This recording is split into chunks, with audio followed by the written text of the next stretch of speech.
Shalom saudara yang dikasihi Tuhan, sungguh bersyukur kepada Tuhan saudara, kalau hari ini kita bisa kembali belajar firman Tuhan meskipun tanpa tatap muka. Saya mengajak saudara untuk melanjutkan angka perenungan kita dari kitab 1 Samuel.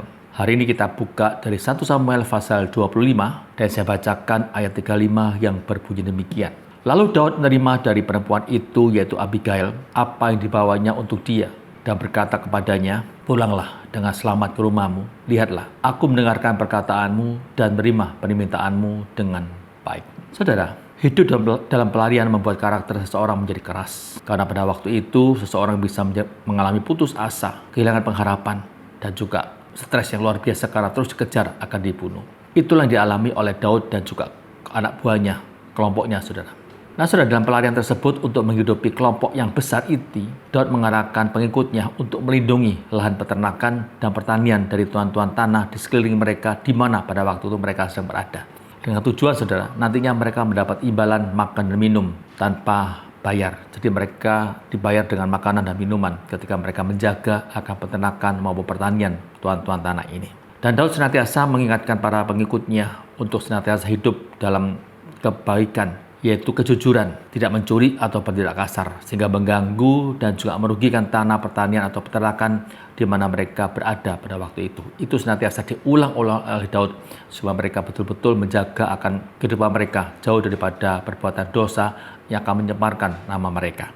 Nah, saudara, masalah terjadi ketika mereka bertemu dengan seorang tuan tanah yang bernama Nabal. Pada waktu itu, Daud mengutus anak buahnya untuk menemui Nabal dengan tujuan untuk meminta makanan dan minuman kepada Nabal. Tapi bagaimana reaksi Nabal, saudara?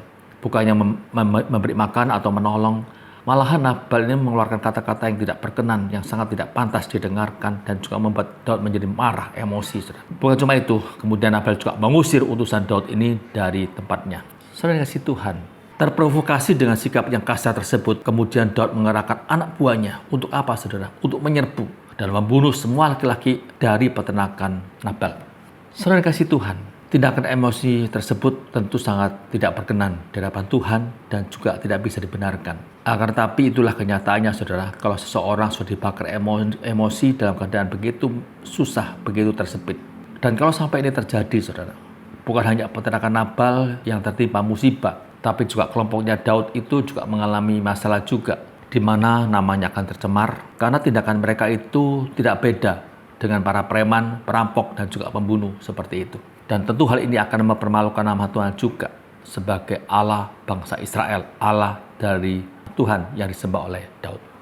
Saudara yang kasih Tuhan, disinilah kita melihat perlindungan Allah bagi Daud. Ternyata Allah masih mengasihi Daud dan Allah tidak ingin anak yang dikasih itu melakukan tindakan yang tidak berkenan di hadapan dia. Kemudian apa yang dilakukan Tuhan, saudara? Tuhan menggerakkan istri Nabal yaitu Abigail untuk menemui Daud dengan tujuan untuk mencegah tindakan anarkis tersebut yang kelak bisa sangat disesali oleh Daud bila hal itu dilakukan.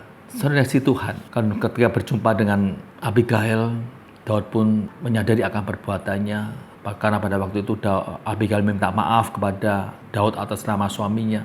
Kemudian dia juga membawa makanan, minuman untuk Daud dan juga orang-orang yang bersama-sama dengan Daud pada waktu itu. Tentu saja pertemuan itu dan juga nasihat yang diberikan oleh Abigail kepada Daud itu sangat bermanfaat bagi Daud, saudara. Di mana Daud sangat bersyukur kepada Tuhan atas tindakan Abigail tersebut untuk menyegah dari perbuatan brutal yang bisa menumpahkan darah orang lain.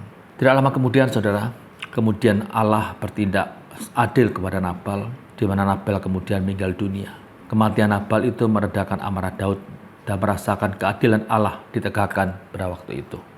Saudara kasih Tuhan, Tuhan tahu tentang hidup anak Tuhan dalam dunia ini nggak mudah, saudara. Walau mau menjalankan hidup kudus, ada saja hal yang bisa memprovokasi kita untuk melakukan tindakan sesuatu, di mana menggoda kita untuk jatuh dalam dosa. Akan tetapi kalau hidup kita dekat dengan Tuhan, saudara, Tuhan juga siap untuk menolong kita, menyadarkan kita melalui orang-orang sekitar kita. Bahkan mungkin orang itu tidak pernah kita sangka sebelumnya, tapi bisa muncul di depan kita, bisa memberikan nasihat kepada kita. Oleh karena itu, saudara, penting bagi kita untuk selalu mendekatkan diri pada Tuhan, sehingga tidak mudah tergoda atau terprovokasi situasi sekeliling kita. Dan kalau misalnya ada orang yang memberikan nasihat kepada kita, saudara, dengarkan nasihat itu. Dan juga minta pimpinan Tuhan supaya Tuhan beri hikmat kepada kita untuk melakukan tindakan yang berkenan di hadapan Tuhan. Jangan sampai kita melakukan tindakan yang mempermalukan nama Tuhan dan tidak memuliakan nama Tuhan. Itu sangat-sangat tidak berkenan di hadapan Tuhan. Mari kita berdoa, saudara. Tuhan, terima kasih untuk setiap peringatan yang Engkau berikan kepada kami di saat ini, yaitu di saat kami jatuh dalam dosa, baik melalui firman-Mu maupun melalui seseorang yang mengingatkan kami, Tuhan. Kiranya kami mempunyai kepekaan terhadap teguran firman-Mu, dan kami senantiasa taat untuk melakukan apa yang Tuhan kehendaki untuk kami lakukan. Terima kasih Tuhan. Dalam nama Tuhan Yesus kami berdoa. Amin. Tuhan memberkati Bapak Ibu sekalian dan juga saudara sekalian.